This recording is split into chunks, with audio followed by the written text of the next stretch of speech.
คือเป็นวิดีโอนะคะพูดอะไรหน่อยค่ะวันนี้นะคะมา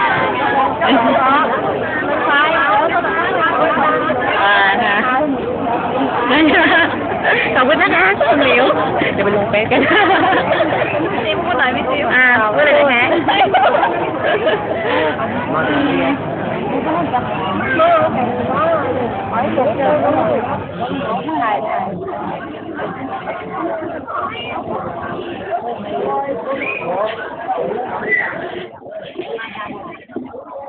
เป็นวิดีโอใช่ไหมใช่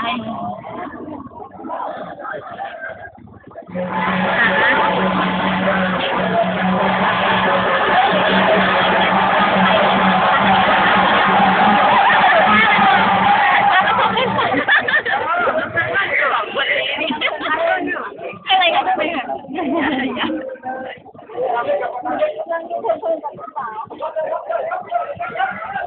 ่คือส่งของพวกเราเองนะคะ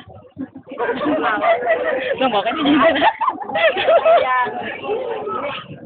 อาจารย์เกี่ยวกับการ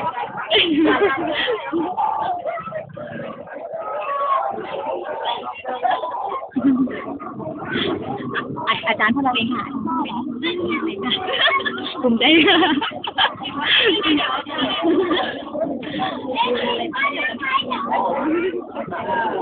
ทีนี้คนจะรู้จักทั้งเฟซเลยพวกเรานี่แหละนี่คือสามารถเจอเราได้ใหม่อีกนะคะ